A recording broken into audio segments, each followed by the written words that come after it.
shortly after each session takes place.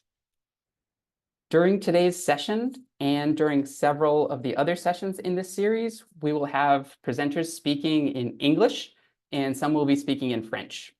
We have simultaneous interpretation available for all the sessions in the series. I would like to now take a moment to allow you to select the interpretation icon at the bottom of your screen and choose the audio channel that you would like to listen into for today's session. If you stay in this main channel, you will hear the presenters speaking directly. About half of today's presentation will be in English and half will be in French. So I'd encourage you to click on the interpretation icon and select the language that you would like to listen to for today's session. On a related note, the slides that will be presented on the screen for today will appear in the language in which the presenters are speaking. My colleague Emily will share links in the chat to English-only and French-only versions of the slides that you can follow along with during the presentation.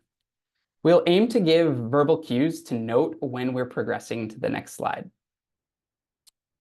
Lastly, there will be multiple breaks for questions and answers during today's session. Please click on the Q&A icon at the bottom of the screen to submit any questions that you may have. We'll do our best to respond to the questions either directly in the chat or verbally during our Q&A breaks. With that housekeeping out of the way, I think we are ready to begin. Next slide, please.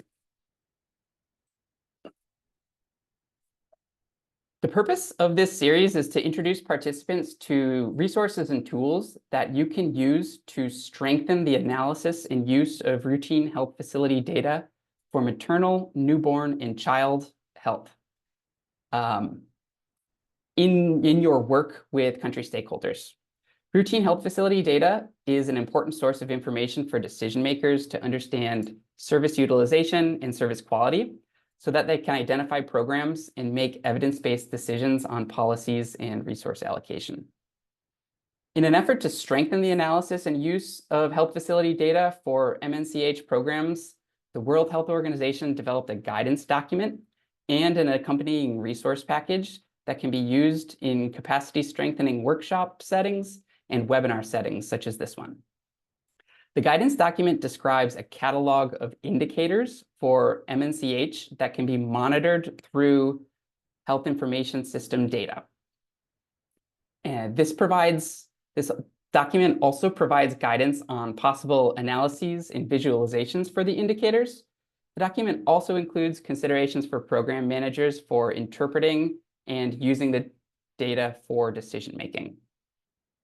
The Momentum Knowledge Accelerator project has adapted those WHO materials for this Training of Trainers webinar series. During the series, we'll dive into different components of the WHO toolkit to show participants how to access and use the resources. My colleague Emily will also share a link in the chat where you can access the guidance document and the accompanying resources. There's also a link in the slides that you can use to access the WHO webpage. Also during this webinar series, you'll hear about practical examples from Momentum projects to help illustrate how the concepts covered in this series can be put into practice. Next slide, please. Each session in this webinar series will have a similar structure and will include the same core components. We'll begin by introducing participants to key concepts related to analysis and use of routine health facility data. And as I just mentioned, we will also hear presentations from staff from different Momentum awards on how they put these key concepts into action in their work. Lastly, in each session, we will highlight different tools and resources. We'll focus largely on the WHO toolkit, but we will also highlight other key resources throughout the sessions. This is the first session of a 5-part webinar series. Today's session provides an introduction to health facility data, and we'll discuss the different types and sources of routine data. And we will also discuss key indicators for monitoring MNCH programs and talk about considerations for introducing indicators into country HMIS systems. Session 2 will look at data quality considerations and also talk about approaches to improve data quality. That session will be held on Tuesday, August 13th. Session 3 will be held on September 5th and will focus on data triangulation and analysis. Session 4 is on September 12th and will look at data interpretation and data use for decision-making. And finally, our last session is on September 26th, and this will be a shorter session that will focus on data visualization. Next slide. Today's presenters include myself, as well as Barbara Rollins, who is a Senior Implementation Research Advisor with USAID, and Dr. Zaku Yahaya, who is a Senior Program Manager with the Momentum Integrated Health Resilience Project, or MIHR. Next slide. I know that we have quite a few participants today who come from outside the Momentum Suite of awards, so I would like to provide a brief overview of the Momentum Suite for context. Today's webinar is hosted by the Momentum Knowledge Accelerator, which is one of the 6 global awards that are part of Momentum. Momentum also includes 5 mission-issued awards that are working in India, Malawi, and Yemen. Momentum is USAID's flagship suite of integrated projects that work alongside governments, private and civil society organizations, and other stakeholders focused on making improvements in maternal, newborn, and child health, nutrition, involuntary family planning, and reproductive health. Using a more targeted, context-specific approach, Momentum works to strengthen the capacity of a myriad of stakeholders to create demand for, deliver, scale up, and sustain evidence-based interventions in more than 40 partner countries around the world. You can find more information about the Momentum projects at usaidmomentum.org, which is linked in the slides. Next slide, please. I will now hand it over to Barbara for a few remarks on the relevance of the WHO Toolkit to the Momentum Suite and to USAID. Barbara, over to you. Thanks so much, Zach. The WHO guidance and associated capacity building materials that we're using in this series help to address a couple of key gaps. I think, first of all, there's been a lack of global consensus around what priority routine maternal and child health indicators to monitor through national routine health information systems. And there's also a need to improve data competencies among data users at multiple levels of the health system, including competencies in things like data analysis, visualization, interpretation, and data use. And these resources help to address these gaps by presenting a catalog of recommended indicators, along with guidance on how to analyze those indicators, and then the capacity building materials, which include some really helpful exercises. And USAID recognizes that availability of high quality MCH data at the right time and place for use by decision makers is absolutely critical to helping to accelerate progress towards our prevention of child and maternal death goals. So with that, I will turn it back over to you, Zach, and really looking forward to this series. Thanks. Thanks, Barbara. Next slide, please.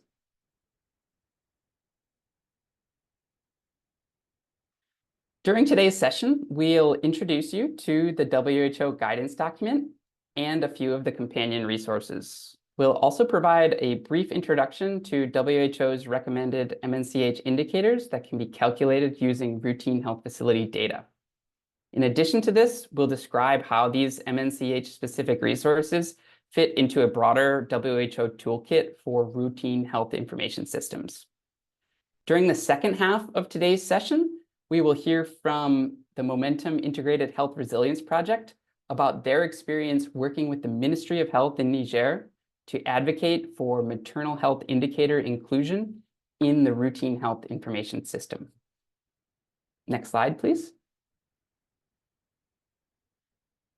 When we think about the different types of health data within a health information system, we can conceptualize them broadly into two different categories: routine data and non-routine data.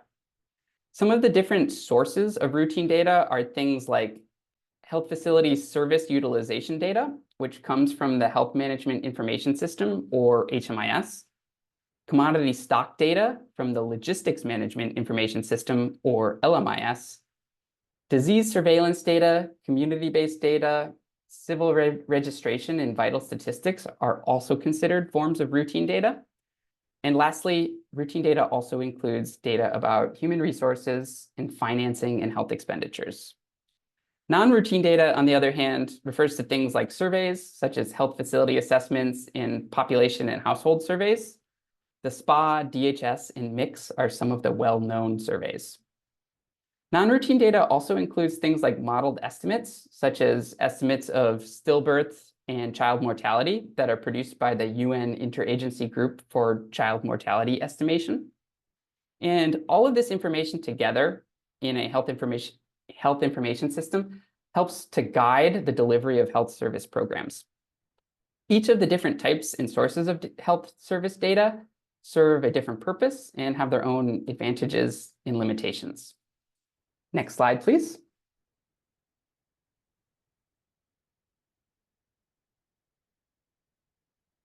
The WHO guidance document, as well as this webinar series, are really putting a spotlight on routine facility-based data.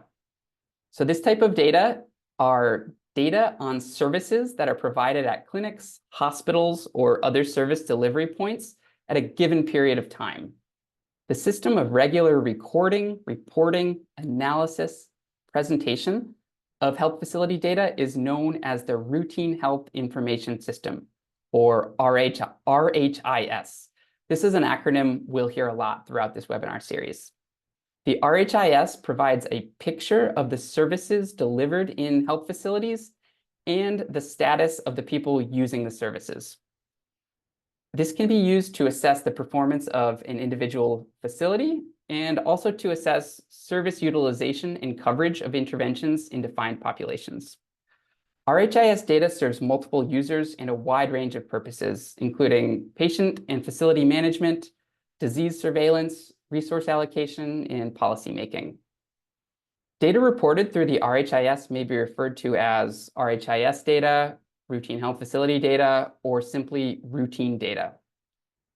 A defining feature of RHIS data is that they're reported regularly, usually in monthly or quarterly intervals, but sometimes those intervals may be periods of up to 1 year. When we refer to the RHIS, this may be a paper-based system, an electronic system, or more likely a hybrid of both. In many health systems, aggregate data from monthly reports are entered into an electronic database, such as DHIS2, with that data entry process usually taking place at the health facility or maybe the district level. In some routine health information systems, aggregate data from all programs are entered into the same electronic system. In other cases, specific programs have their own separate systems. So the configuration of the RHIS can vary greatly from country to country. One of the main advantages of RHIS data is that it is collected continuously and analyzed regularly, and can therefore provide up-to-date information on health services and on health conditions occurring in the populations using the services. This allows for early identification of problems and enables managers to take timely actions. Another advantage is that the RHIS supplies data representing subnational, district, and facility levels, which allows us to monitor programs with a high level of geographic specificity. Lastly, the RHIS can be customized to calculate indicators to fit different use cases, such as using a facility-based denominator versus a population-based denominator. In terms of limitations, health facility data can really only provide information on the people that use the facilities. So we're not able to understand anything about the populations who don't have access to facilities or who choose alternate care options. The RHIS also doesn't really give us insights into the demand side of health service utilization, such as the knowledge, attitudes, and behaviors of clients. And lastly, the quality of RHIS data is often a concern. Data quality issues may arise due to missing data, over or under-reporting, data entry errors, or other issues. And we'll look more into data quality considerations during session 2 of this webinar series. Next slide, please. So just to look a little bit more specifically at some examples of how the routine health facility data is used, we can see that this type of data is widely used for health sector reviews and program planning. It often forms the basis of national reports of health statistics, and it's used to assess health programs at all levels of the health system. It can also be used to identify trends and make comparisons across key populations, and it can be used to estimate coverage of interventions at the population level. Or it can be used as an input for modeling to estimate population denominators for certain indicators. Next slide, please. So we've established a basis on just helping to make sure we all have a common understanding of what we're referring to when we say routine health information systems and routine health facility data. And now we're going to pivot a little bit and talk about some of the WHO guidance and its companion resources. Next slide, please. So the purpose of the analysis and use of health facility data guidance for maternal, newborn, child, and adolescent health program managers document, which was released in November of 2023. So still less than a year old at this point. The purpose of this document is to help MNCH program managers understand this core catalog of MNCH indicators that can be reported through the RHIS. The document also includes guidance on basic analyses and visualizations of the indicators and on using the data for decision-making. The intended audiences for this document range from across MNCH stakeholders, from Ministry of Health staff who are working on program implementation or monitoring and evaluation activities, to staff of partner organizations who are involved with supporting MNCH programs or with health system strengthening. We want to pause for a minute. We have a poll that I'm going to activate with just a simple question. We want to know, before this webinar, were you familiar with this guidance document? Yes or no? So we just want to see, is this something people have heard of before?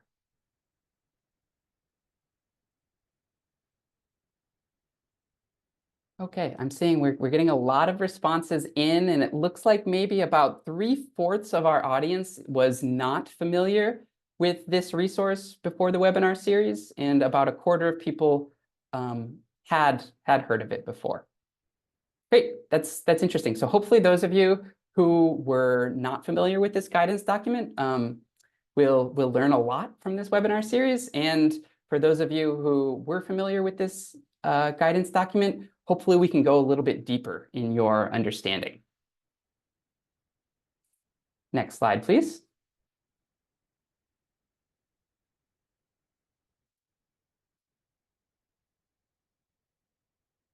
Despite the importance of routine health facility data and substantial investments in RHIS over the years, many contexts have continued to face challenges related to RHIS data. These types of challenges have included needing to report on a large number of indicators, a large number of data elements, and many different disaggregations, and a lack of standardization across indicators. There has also been a fragmentation and duplication of data systems that lack interoperability. Poor data quality has also resulted in a lack of trust in RHIS data. And there continue to be capacity gaps in people's ability to analyze, present, and interpret routine health information system data. So in response to all of these challenges, WHO has led the development of a broader toolkit for analysis and use of routine health facility data. The toolkit emphasizes standardization, integration, and a focused approach to data analysis. It aims to focus the analysis of RHIS data on a limited set of standardized indicators, using recommended standard analyses, visualization, and dashboards, and also to provide guidance on data interpretation and use. The guidance on analyzing and using facility data for MNCH specifically is just one component of this broader WHO toolkit. Next slide, please. While the guidance document that was developed by WHO on monitoring is important for providing evidence-informed measurement standards, WHO also recognized that the guidance document itself is not enough to promote data use or to create a culture of data use. So in an effort to more sustainably improve the quality and use of data for decision-making, WHO also created capacity strengthening materials to accompany the guidance document. You can access these materials using the link that was shared earlier. They're available for you to use in your work with partner organizations to introduce them to the catalog of MNCH indicators from the WHO guidance document, to review concepts and methods used to assess the quality of RHIS data, and also talk about approaches for analyzing it. Lastly, the capacity strengthening documents serve to build capacity to interpret and use the data for decision-making. The accompanying materials consist of 7 presentation modules, along with companion exercises for participants to complete in workshop settings to give them a little bit of hands-on experience to better understand the concepts. And there's also a facilitator guide. One other thing to note with regard to these capacity strengthening documents is that the D4I project, along with GEMNet Health, is in the process of adapting these capacity strengthening materials for a web-based e-learning course that will be available in the WHO Academy in 2025. This undertaking comes with support from Global Health Pearl, and the interactive course will provide an overview to the key concepts from the capacity strengthening materials and will include training on using the MNCH indicators. So keep an eye out for that resource that will be developed and released next year. Next slide, please. So during today's webinar, we will be looking at the first 2 presentation modules of the WHO toolkit. These 2 modules cover the types and sources of health data and also introduce us to the WHO catalog of MNCH indicators. Next slide, please. So now we'll begin by looking a little bit more closely at presentation number 1. Next slide. The first presentation in the WHO toolkit focuses on fundamental concepts related to the health information system. It covers the types and sources of data in the health information system and looks at the differences between routine and non-routine data. It also discusses the advantages and limitations of each. It outlines key sources of data for MNCH. And you may notice that some of those first 3 bullet points are actually topics that we have already covered in today's presentation. So the slides that I presented earlier are actually adapted from this first part of the WHO toolkit. And so now we'll have a few slides where we'll be able to dive into a little bit of the rest of what is contained in presentation number 1. Next slide, please. So later on in presentation number 1, you will find slides that discuss the purpose of routine data collection and reporting. They include infographics that help to illustrate how data is collected and aggregated Beginning at the facility level, and then that data gets reported to higher levels, such as the district, subnational, and national levels. Next slide, please. There are also slides that include example illustrations of how data flows through the RHIS, beginning with the provision of services to clients, and then having those interactions be recorded in medical records or registers. And then those records are aggregated and entered into the RHIS for reporting. Next slide, please. As health workers go about their daily work of delivering care, they record data in various tools and forms. Presentation number 1 provides examples from some of the various tools and forms that are used to collect and record routine health data. So data might be recorded on individual patient records, files, prescription cards, or immunization records. The health facility may also collect routine data in tools such as registries, tally sheets, logbooks, stock-keeping records, and financial records. This slide includes pictures of just a few of those different types of records and forms. Next slide, please. Selected data from those records and forms are then extracted from patient records, aggregated in tally sheets, or counted from registers. And then all of that information is consolidated in monthly reports. The reports are then submitted at regular intervals through the RHIS to successive levels of the health system, where the data is then further aggregated and analyzed and used. Data may need to be aggregated and reported weekly for potentially epidemic diseases, monthly or quarterly for medical health activities, semi-annually for program monitoring, or annually for summaries. Next slide, please. Presentation number 1 concludes by driving home the point that the raw data that is collected must be organized into a usable format, such as an indicator, in order to be used to monitor and assess programs. The information that we get from indicators can then be analyzed, communicated, and acted upon. So overall, presentation number 1 is a good resource for helping to understand the fundamentals of how data collection and reporting forms and processes generate data elements that serve as numerators and denominators that are used to formulate MNCH indicators. Next slide.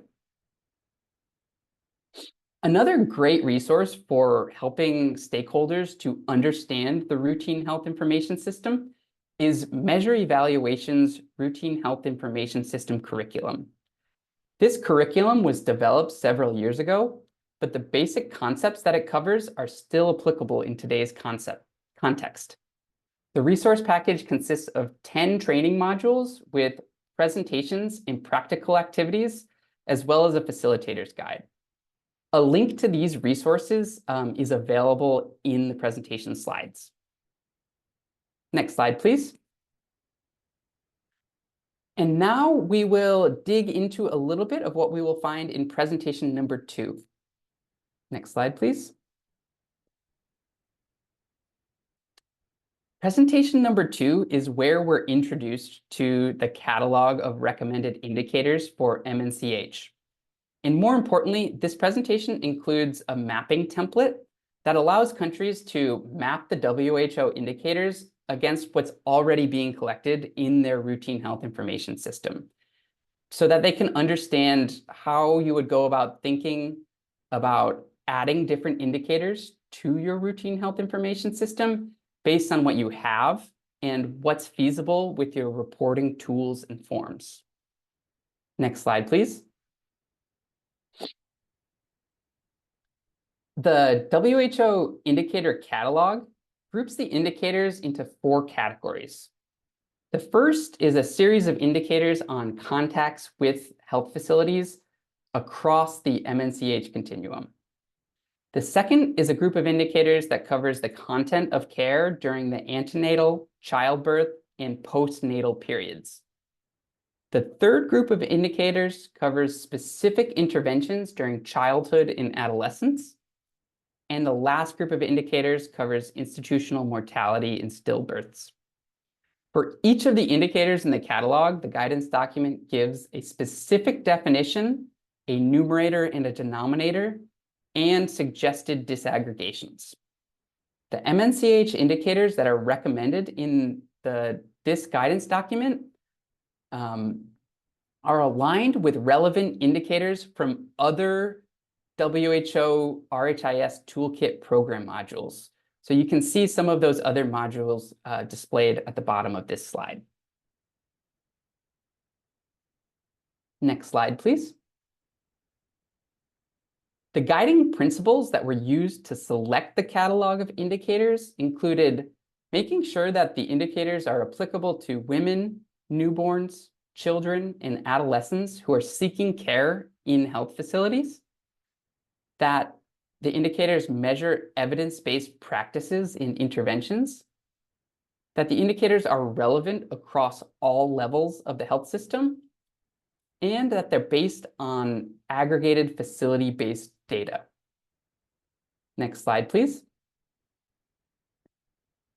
The recommended denominators for the indicators are mostly facility-based, but for some indicators, population-based denominators may be relevant. It's acknowledged that some of the indicators included in the catalog may not be relevant in all settings, and in some settings, it might not be feasible to report on certain indicators or disaggregations because of the way that the health information system is configured. For these settings, the guidance document recommends considering updates to the data collection or reporting tools in order to allow for the appropriate data elements to be collected. Next slide, please. So using those guiding principles, a catalog of 31 indicators was selected. Because that full catalog may not be feasible or relevant for reporting in all settings, WHO also selected a minimum subset of 15 indicators for program monitoring. The criteria for selecting this minimum subset included ensuring that the indicators represented activities from across the MNCH continuum, ensuring that program managers could take action based on the information that they received from the indicators, and ensuring that the necessary data could be collected through existing RHIS configurations. Next slide, please. So the 15 indicators that were selected for this minimum subset cover ANC contacts, ART coverage, facility births, cesarean sections, low birth weight, early initiation of breastfeeding, PNC for women and newborns, third dose of DTP, child growth monitoring, acute respiratory infection, HIV, HPV vaccination coverage, contraceptive commodity distribution, institutional mortality in stillbirths, and completeness of facility reporting.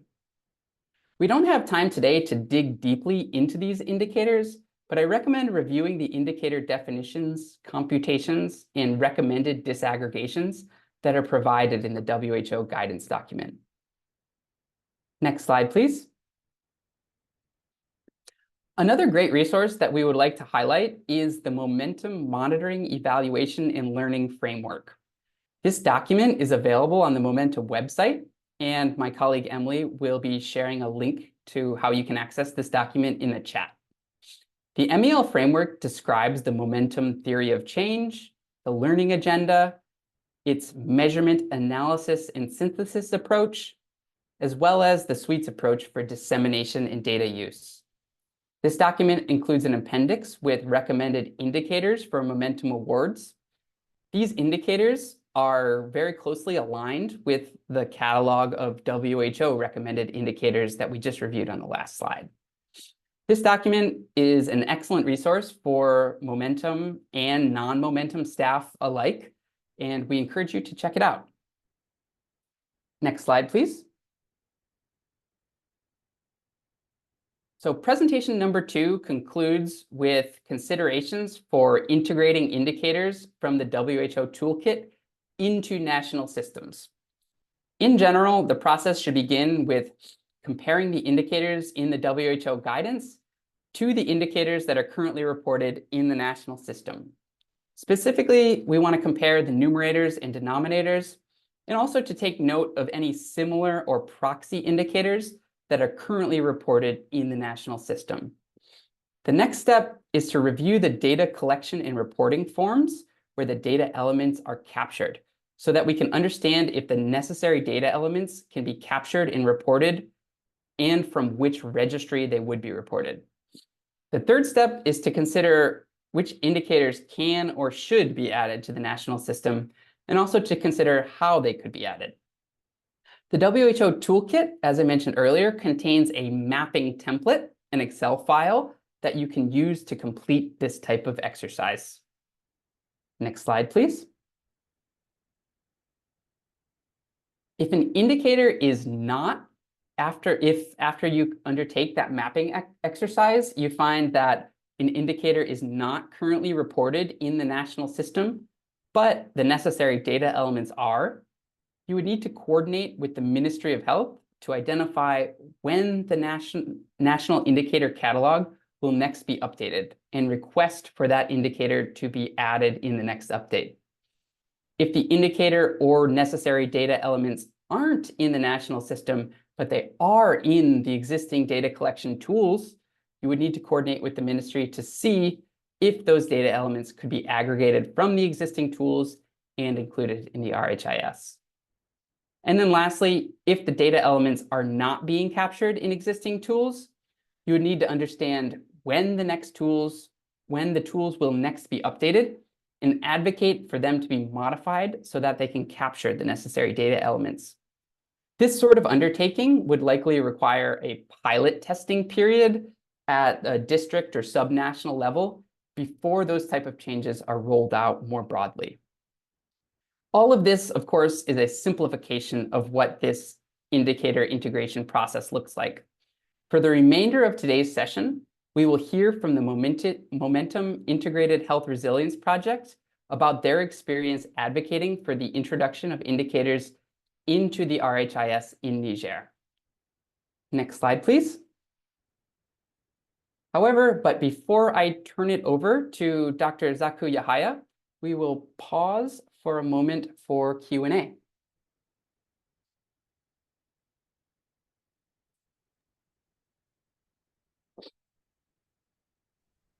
Great, thank you, Zach.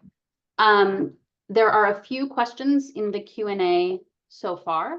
We've answered one of them through text, but I just wanted to answer, I think, one of them live as well. Didit asked if there are any best practice countries in Asia with Momentum, I believe, that have used WHO's implement their MNCH programming with WHO tools and routine health information systems. And I just wanted to note that MRIT, Momentum Routine Immunization Transformation and Equity, I think, project, will be presenting in the next session, in session 2, around experience with immunization data quality in India. I don't know that they have the degree to which they have used the toolkit, but they will be talking about their experiences with routine health information systems in India. And I see there's a question about how do the catalogs contribute to the most needed improved quality of care. Barbara, do you want to come off mute and answer that one live? Yeah, sure. Thanks. I was just starting to type an answer. I think from my perspective, the catalog includes content of care indicators that relate to key high impact interventions across the MNCH spectrum that need to be implemented with high quality, effective coverage in order to achieve mortality reduction. So I think that there was a specific effort to align indicators where possible with trying to track those priority interventions. Thanks. Thank you, Barbara. I see there are a few more questions, but I also know we need to stick to a schedule. So we'll work on answering those questions in the Q&A section and hand it back over to you, Zach. Thanks, Emily and Barbara.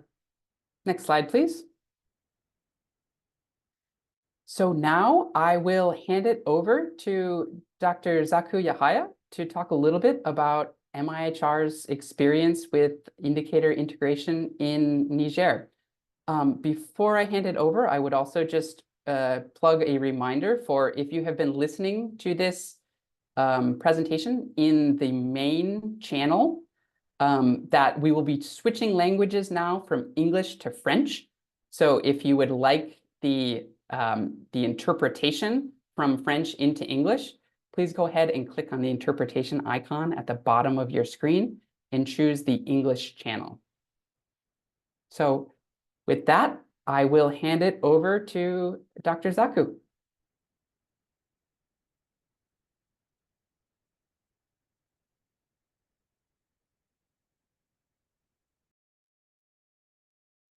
Merci beaucoup. Bonjour à tous. Donc, je vais vous présenter donc la stratégie du Momentum Integrated Health Resilience pour la distribution anticipée du misoprostol pour la prévention de l'hémorragie du postpartum et l'opportunité que nous avons d'entamer le processus d'intégration des indicateurs des utérotoniques, en particulier le misoprostol dans le système national d'information sanitaire. Donc, je suis Dr. Zaku, Senior Program Manager pour USAID Momentum Integrated Health Resilience. Next diapo, please.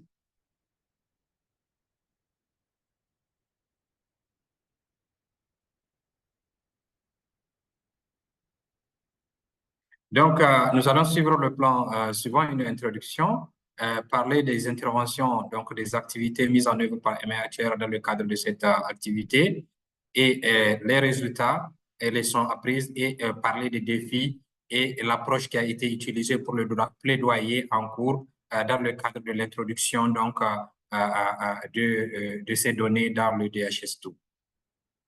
Next.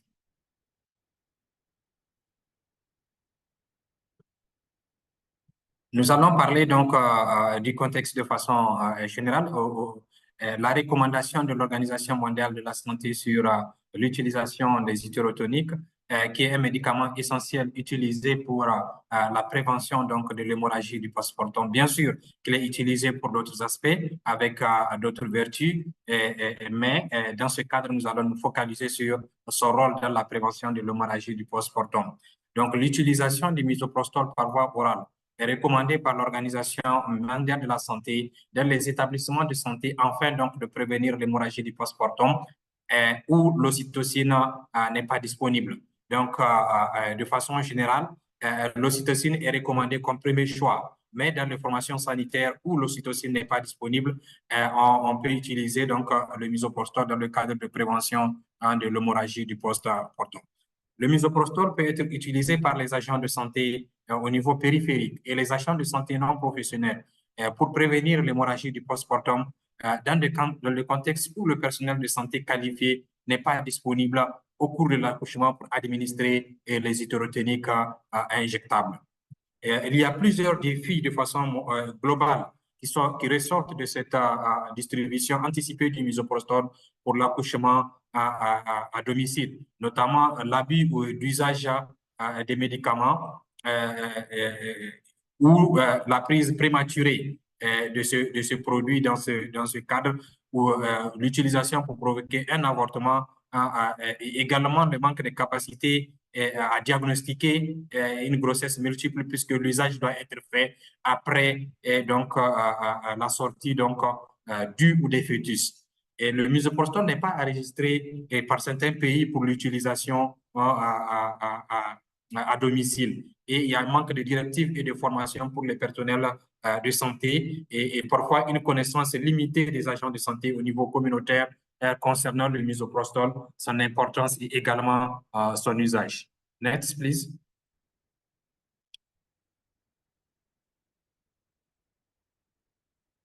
Donc, par rapport au contexte du Niger, il faut noter que l'accouchement à domicile constitue une part importante de part des accouchements au niveau du pays. Donc, ça représente 63% hein, donc, des femmes en âge de procréer qui accouchent à domicile sans l'assistance du personnel qualifié et seulement 32% des femmes enceintes effectuent au moins 4 visites prénatales.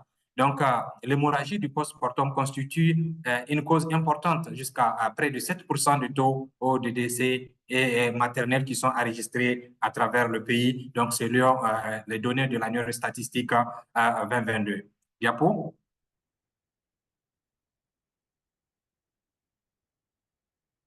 Next, please. Donc, il y a plusieurs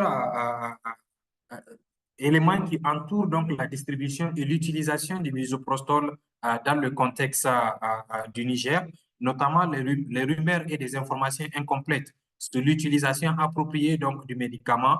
Les mères peuvent confondre donc le misoprostol et la sulfadoxine pyrimétamine qui est utilisée dans le cadre de prévention donc, du paludisme. Les aides-soignants doutent de la capacité donc les agents de santé des patients à garder le médicament en sécurité et à l'administrer au bon moment. Et également, l'approvisionnement ne semble pas être un problème, bien que cela dépende de beaucoup des donateurs. Donc, nous allons trouver donc l'expérience qui a prouvé que cette disponibilité qui était accrue et qui était présente au début a constitué par la suite a rencontré un véritable problème de disponibilité et de livraison au niveau des formations sanitaires et au niveau national. Donc, les normes religieuses, culturelles et sociales contribuent de manière significative donc, à l'utilisation donc, de ces produits et, au niveau périphérique, mais également la situation pourrait être aggravée par la situation actuelle du pays, donc avec les crises du 26 juillet et 2023, avec l'avènement du pays, notamment le coup d'État. L'USAID Momentum Integrated Health Resilience a soutenu la direction de la santé de la mère et de l'enfant pour former les agents de santé et les parties prenantes et plaidoyer pour la reprise de la distribution du misoprostol afin de promouvoir, de pouvoir être utilisé et à domicile, donc en cas d'accouchement assisté par un personnel de santé non qualifié. Next slide, please.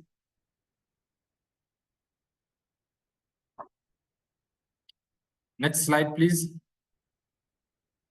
Donc, quelles sont les interventions de MIR? Nous avons donc, à travers les différents districts, les 4 districts d'intervention, entamé un processus d'abord d'adaptation des outils de formation avec le ministère de la Santé via la direction de la santé de la mère et de l'enfant et l'identification des sites de formation où nous avons donc formé 92 professionnels de santé dans les 2 régions qui couvrent les 4 districts d'intervention de MIR dans 71 formations sanitaires. Nous avons organisé donc dans chaque district sanitaire une formation animée par la direction de la santé de la mère et de l'enfant avec l'équipe de Momentum Integrated Health Resilience, mais également les équipes techniques au niveau opérationnel, c'est-à-dire l'équipe cadre de district et la direction régionale et les directions régionales de santé et de la santé publique de la population et des affaires sociales de Dosso et de Tawa selon les districts d'intervention. Former les prestataires de soins à organiser des sessions de sensibilisation continue au niveau des formations sanitaires pour les femmes qui arrivent au niveau des formations sanitaires pour les consultations prénatales, en particulier pendant la CPN 4 ou la CPN pendant le troisième trimestre. Et la collecte continue des données au niveau des formations sanitaires il faut le dire, qu'il n'y a qu'une partie des formations, des données qui sont captées par les registres, notamment à la distribution, mais également il y avait un cahier parallèle qui consistait à collecter les informations complémentaires, les indicateurs complémentaires. Ici, nous avons donc une formation donc, des professionnels de santé sur la distribution anticipée du misoprostol qui a eu lieu à Dosso. Next diapo, please.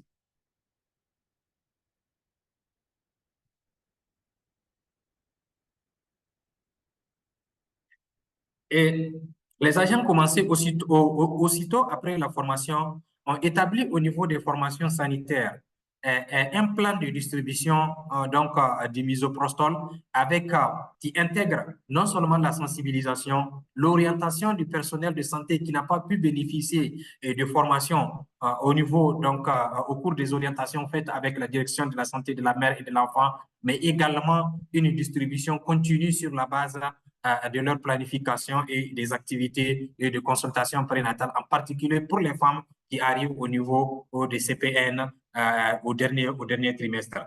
Et bien sûr, la mise en place des outils de collecte qui intègrent non seulement les données qui sont déjà pré-collectées à travers le registre, mais également un cahier parallèle qui consistait donc à enregistrer toutes les femmes qui ramènent le misoprostol après l'accouchement ou celles qui accouchent au niveau des formations sanitaires et qui viennent avec le misoprostol.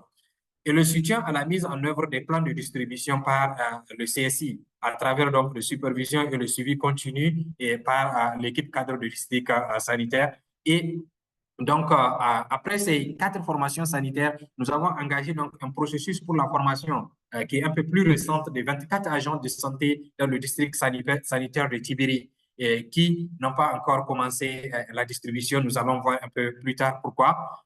Et ça, c'est l'exemple donc d'une formation pour le district sanitaire de Tawa sur l'utilisation anticipée du misoprostol pour les agents de santé. Next diapo, please.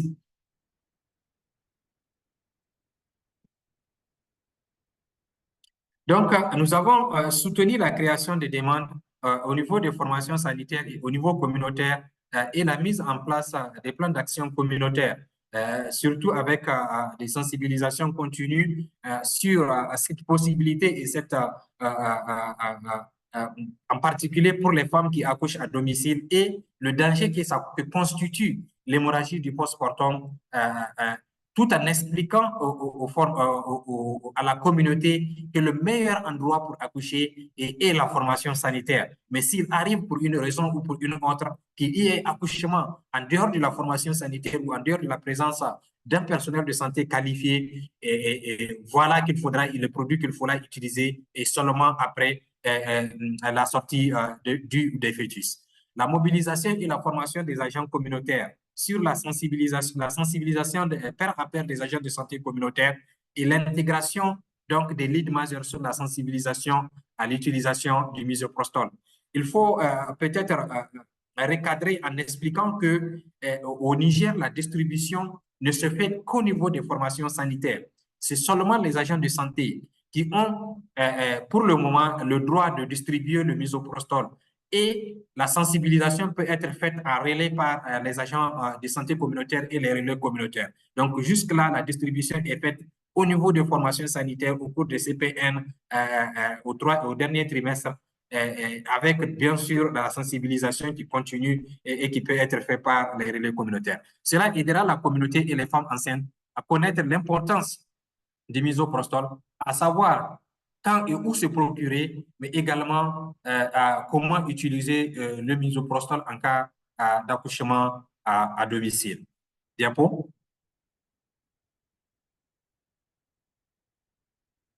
Donc, nous allons voir quelles sont les leçons apprises et les résultats donc, et les leçons apprises qui sont tirées de cette expérience. Diapo. Donc, au cours du processus qui avait commencé en 2023, nous avons enregistré un peu plus de 12 000 femmes enceintes qui ont bénéficié de sensibilisation dans les différents districts par rapport à l'utilisation du misoprostol. Et un peu moins de 4 000 femmes enceintes ont reçu le misoprostol. Et par rapport à la réception et l'utilisation, nous remarquons que parmi les femmes qui ont reçu le misoprostol, 1800, donc un peu moins de 2000, ont utilisé le misoprostol contre plus de 1400 qui ont ramené le misoprostol qui n'a pas été utilisé. Et celles qui n'ont pas ramené, nous avons quand même un nombre élevé peut-être pas trop, mais plus près de 12% hein, qui n'ont pas ramené le misoprostol, ce qui constitue un élément qu'il faut signaler parce qu'il faut cette nécessité de continuer la sensibilisation puisque à chaque fois que le misoprostol n'est pas utilisé, il doit être ramené au niveau de la formation sanitaire ou quand la femme accouche à domicile, elle doit revenir pour qu'on sache si elle a utilisé ça ou pas au niveau des formations sanitaires en particulier et ça peut lui permettre aussi de poursuivre le suivi postnatal pour elle et pour son enfant. Diapo. Next slide, please.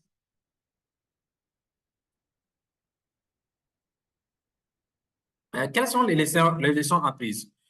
Nous avons appris que l'implication des acteurs, en particulier le ministère de la Santé, de la Population et des Affaires sociales, qui a été faite à différents niveaux de la pyramide sanitaire, en particulier le niveau central, à travers la direction de santé de la mère et de l'enfant, le niveau régional, à travers donc la direction, les deux directions de santé, de santé publique, de la population et des affaires sociales au niveau des régions, mais également l'implication active des équipes cadres des districts à faciliter la mise en œuvre de la distribution ou de la reprise de la distribution du misoprostol pour usage à domicile. Donc, l'absence des données sur le misoprostol dans le DHS2 vraiment constitue un impact négatif sur la complétude et la promptitude des données parce qu'il s'agit donc d'une charge de travail supplémentaire pour les agents de santé pour collecter ces informations, alors que s'ils étaient dans le DHS2, on va juste les extraire et pouvoir les utiliser. Ça rend difficile le suivi et la distribution, mais également l'utilisation du misoprostol dans la communauté. Le plaidoyer à différents niveaux et l'implication active des acteurs, notamment donc les partenaires de mise en œuvre de l'USAID, donc le CHISU, le Country Health Information System and Data Use, ont facilité l'obtention donc de l'accord de principe après discussion avec la direction des statistiques au niveau central pour l'intégration des nouvelles données dans le DHS2. Mais bien sûr, cela doit prendre en considération l'adaptation de ces outils, mais également leur intégration au cours de la prochaine phase de révision des données, parce que les données, vu la charge de travail que cela implique, nécessitent de prendre du temps pour faire les révisions et nous espérons les révisions dans la prochaine ou les prochaines années à venir. Le plaidoyer, donc, à différents niveaux, je disais, donc, à faciliter cette acceptation, puisqu'il s'agit des rencontres qu'on a fait à plusieurs niveaux, avec d'abord le CHISU, mais également avec la direction statistique pour plaider pour cette intégration des données, en particulier et les indicateurs du misoprostol dans le DHS2. Donc, il faut noter que la fermeture des frontières, en particulier avec le coup d'État qui a eu lieu le 26 juillet 2023 a eu des effets négatifs sur la disponibilité des produits dans les établissements de santé et cela n'a pas occulté le misoprostol qui a entraîné vraiment qui a eu une baisse drastique une rupture drastique dans les formations sanitaires et cela a entraîné une baisse de distribution de ces produits dans toutes les formations sanitaires, en particulier dans les formations sanitaires que MIHR suit. Next diapo, please. Next slide. Donc, next slide, please. Ici, nous avons essayé de retracer un peu une courbe qui montre vraiment qu'au démarrage de cette activité en avril 2023, que la tendance de distribution était relativement très faible. Et nous avons observé une pique de distribution pendant les 6 mois de disponibilité des entrants. Et donc, aussitôt après, avec la difficulté de distribution, on a remarqué une baisse de la tendance de distribution et cette baisse continue du fait de la non-disponibilité jusque-là du misoprostol dans beaucoup de formations sanitaires. Nous avons entrepris donc un plaidoyer et nous sommes en train d'avoir des redéploiements des autres régions du misoprostol pour que ça puisse être utilisé dans les formations sanitaires. Ici, c'est vraiment pour montrer l'impact que les fermetures de frontières et l'absence de l'introduction des produits dans les différents districts à travers donc, la fermeture a entraîné et au niveau donc, de la distribution du misoprostol. Next diapo, please.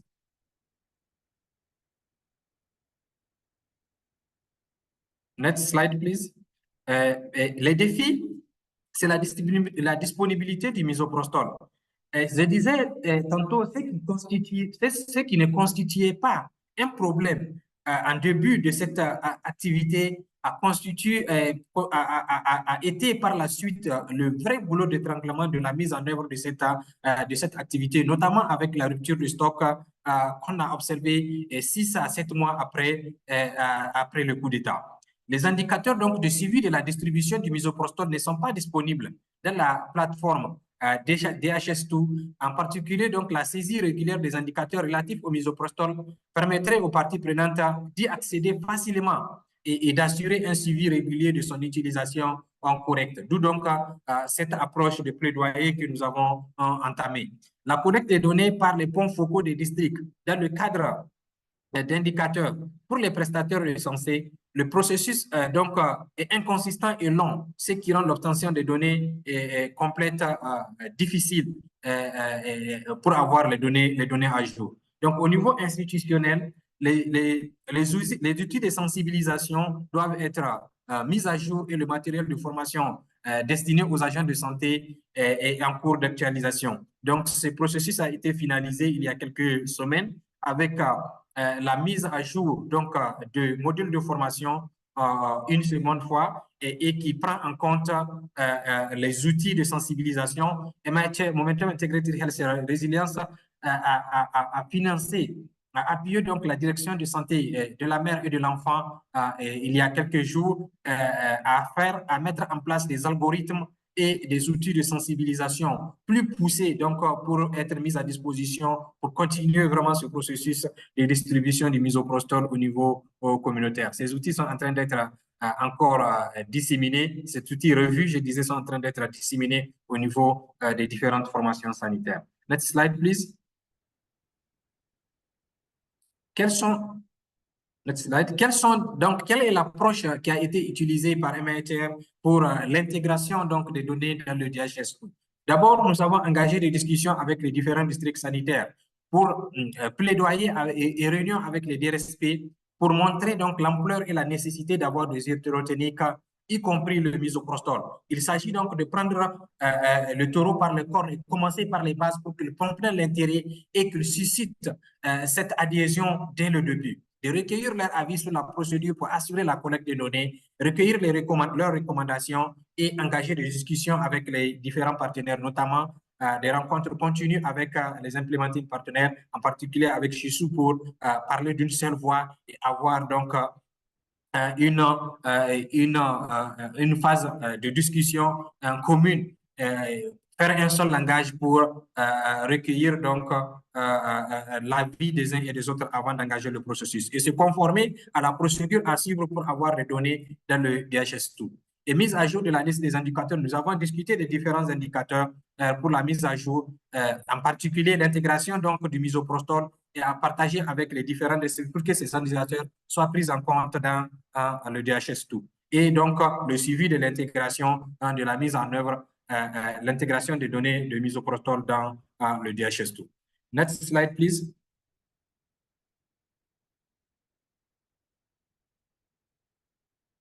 Next slide. Donc, quels sont les résultats de ces différentes discussions et rencontres?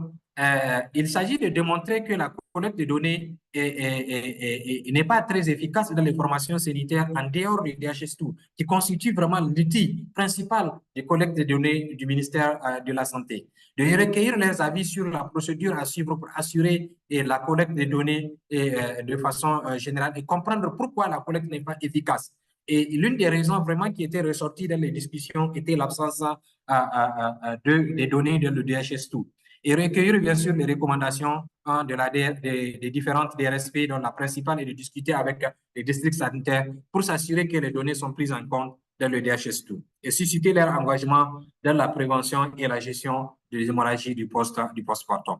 Donc, avec l'implementing partner, donc le USAID, Country Health Information System and Data Use, c'est de compiler donc une liste d'indicateurs à intégrer dans le DHS2, y compris le misoprostol, de décider d'un seul interlocuteur pour discuter de la question de l'intégration des données. Parce que, comme vous savez, c'est un processus non seulement lent, méticuleux, mais également c'est un processus qui, s'il y a plusieurs données à intégrer, on ne peut pas prendre en charge tout le monde dans les avis ou les requêtes de tout le monde de l'intégration de données. Donc, on fait d'une seule voix et comme ça, l'intégration ou l'acceptation par le ministère va être plus facile, ce qui a permis d'aboutir avec les rencontres avec les directions des statistiques d'un accord de principe sur les prochaines révisions pour pouvoir intégrer ces aspects dans le DHS2.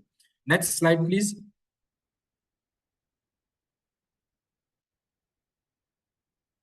Donc, quels sont les indicateurs discutés? Notamment, c'est le nombre de femmes enceintes qui ont pris connaissance de l'utilisation du misoprostol lors de l'accouchement à domicile.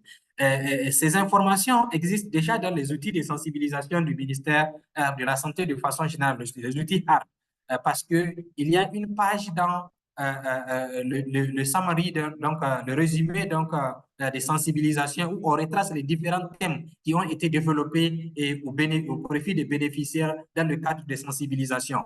Donc, le nombre de comprimés de misoprostol qui ont été distribués par mois, mais également le nombre de femmes enceintes qui ont reçu le misoprostol et le nombre de femmes qui ont accouché à domicile et qui ont utilisé du misoprostol. Bien sûr, il est bien vrai qu'on doit savoir les femmes qui ont utilisé, mais il faut savoir aussi les femmes qui ont accouché au niveau des formations sanitaires et qui ont retourné le misoprostol, ce qui permet de faire un rapprochement pour voir le gap des femmes qui ont accouché à domicile et qui n'ayant pas à ramener le misoprostol au niveau de la formation sanitaire lors de suivi post-mortem.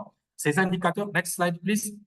Ces indicateurs ont été discutés à travers donc le tools de l'OMS où on avait décrit donc les différents indicateurs avec les numérateurs, les sources de vérification, mais également le dénominateur.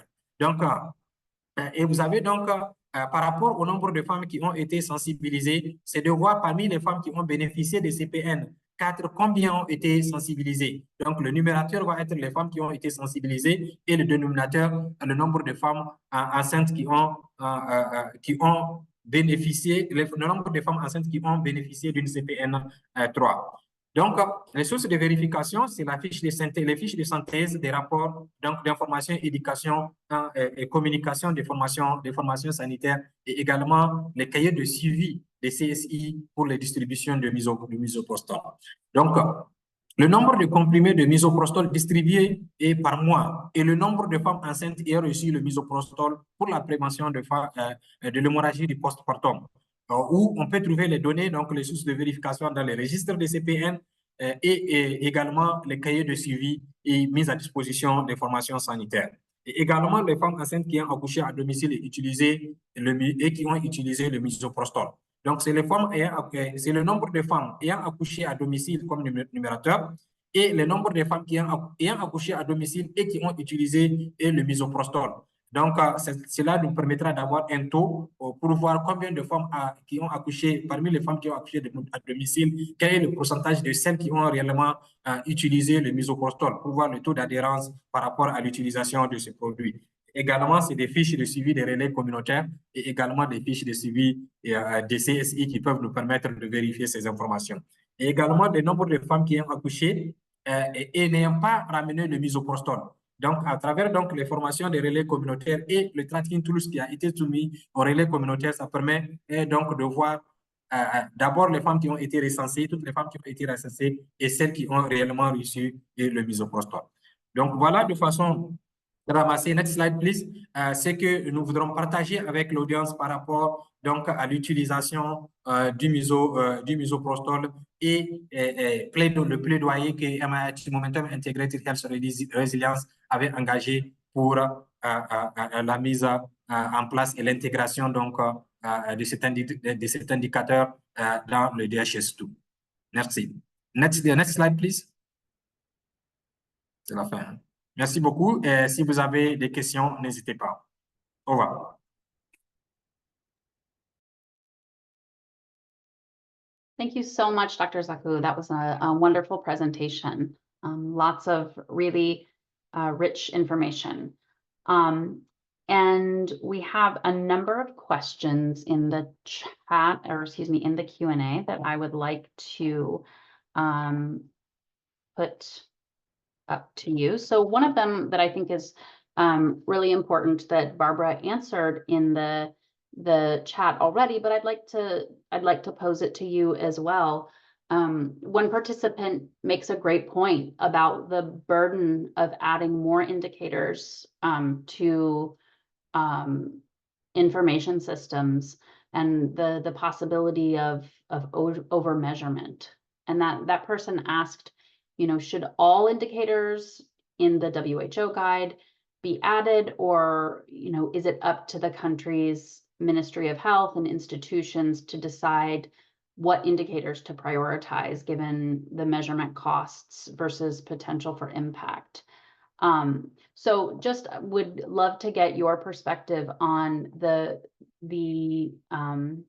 ministry's role in deciding what goes in, and yeah, any thoughts you might have on that. Thanks.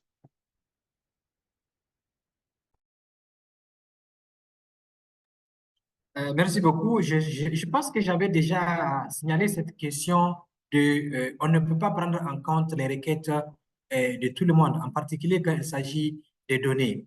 Mais ce que nous devrons savoir est le poids de l'hémorragie du post-mortem dans le contexte nigérien, le poids de l'accouchement à domicile dans le contexte nigérien, et quelle est la plus-value, qu'est-ce que cela pourrait apporter en termes de données, d'avoir ces informations, et ce que ça peut susciter comme engagement au niveau des formations sanitaires quand ils savent qu'on peut prévenir l'hémorragie du post-mortem avec du misoprostol et que la communauté sache qu'on peut l'utiliser pour la prévention au niveau quand on fait l'accouchement à domicile. Je pense que, à mon avis, il s'agit de faire la balance. La value par monnaie de ce que cela pourrait apporter en termes de morbidité évitée et mortalité évitée. Nous n'avons pas fait d'études formelles pour le matérialiser, mais nous savons que vu le poids des hémorragies du post-mortem dans le contexte nigérien et le taux d'accouchement à domicile, cela pourrait avoir un impact fort sur le système de santé nigérien. Et donc, c'est pour ça que les discussions étaient vraiment très poussées avec la direction des statistiques pour voir ce qui pourrait être pris en considération, en particulier dans ce cadre. Au revoir.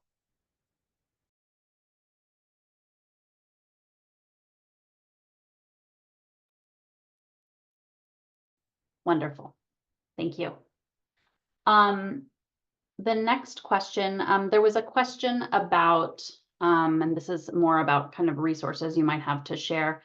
If there was a baseline study conducted before the introduction of misoprostol that you all did, and if there was any kind of report or publication that came out of that could be shared.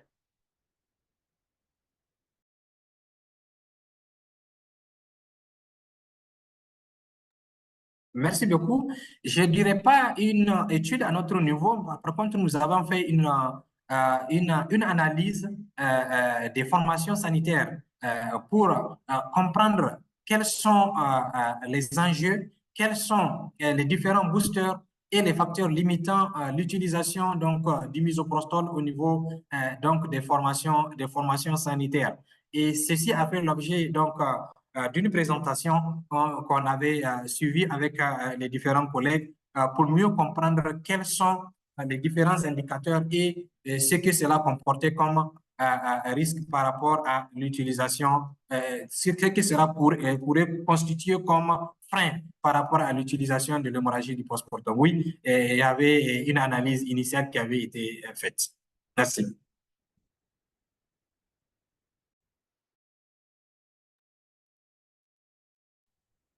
Great. Thank you. Let's see. I think another question that we have is what interventions did you use in increasing the awareness around misoprostol and proper use with the mothers? and if you had any tools that were used for that.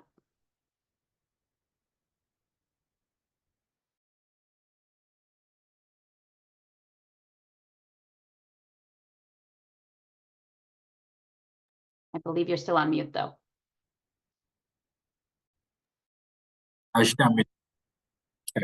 Sorry. Donc, je disais que j'avais parlé un peu plus haut sur les lead managers. Et également, en dehors des lead managers, il y a d'autres approches que nous utilisons avec les relais communautaires, surtout par rapport à la sensibilisation. Pair à pair, des visites à domicile qu'ils font. Et nous avons également d'autres approches en dehors des lead managers. Le lead manager, c'est une approche de care group, qui est une stratégie nationale du ministère de la Santé, qu'on appelle donc les groupes de soutien à l'alimentation du nourrisson et du jeune enfant. Nous avons un peu plus de 2000 lead managers qui ont des groupes de soutien de 10 à 15 personnes en fonction donc des sites qu'ils appuient et au cours des sensibilisations, qui sont des femmes enceintes et allaitantes et à qui ils font des sensibilisations continues.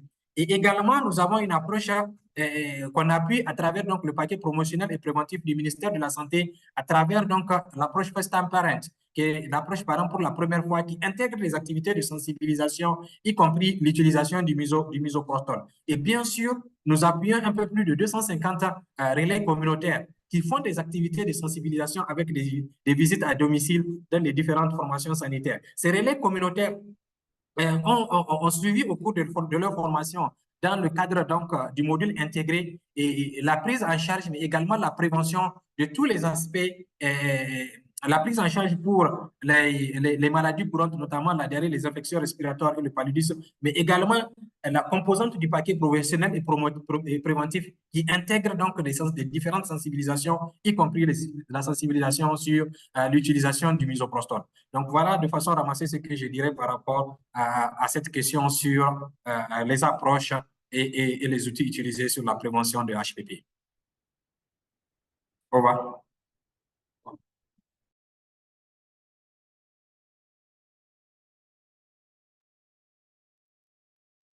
Wonderful. Thank you.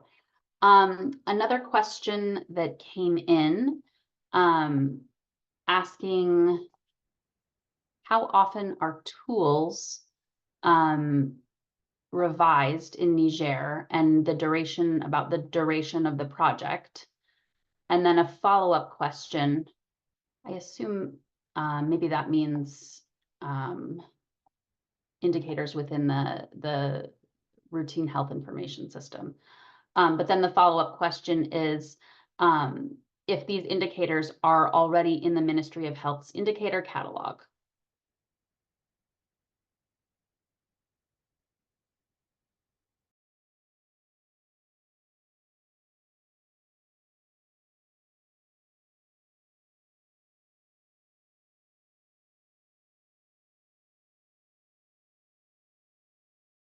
Je suis pas sure, Emily, if I understand the question.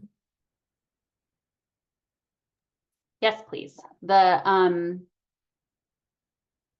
Let's see, the duration of the project of MIHR, and then a question is whether or not these indicators are in the Ministry of Health's indicator catalog. I assume they're referring to the misoprostol indicators.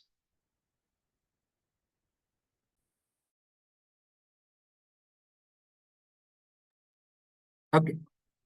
OK, merci beaucoup. En fait, ce qu'il faut peut-être dire, c'est que la distribution du misoprostol dans le registre de suivi des relais, dans le registre de suivi des femmes enceintes au cours des CPN, il y a la distribution du misoprostol. Donc, ça veut dire que la source initiale, il y en a dans les documents du ministère de la Santé.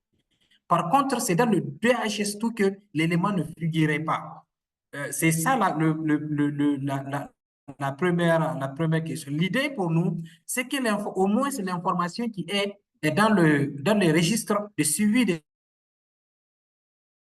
Cela permet de savoir quelle est l'ampleur de la distribution et de l'utilisation du misoprostol dans les formations sanitaires et pour l'usage à domicile. C'est quelque chose qui existe déjà dans les registres initiaux des relais des consultations prénatales. C'est surtout au niveau de DHIS tout que l'élément ne figurait pas. Je pense que c'est la réponse que je pouvais donner par rapport à la question. Merci. Je ne sais pas si ça répond à la question.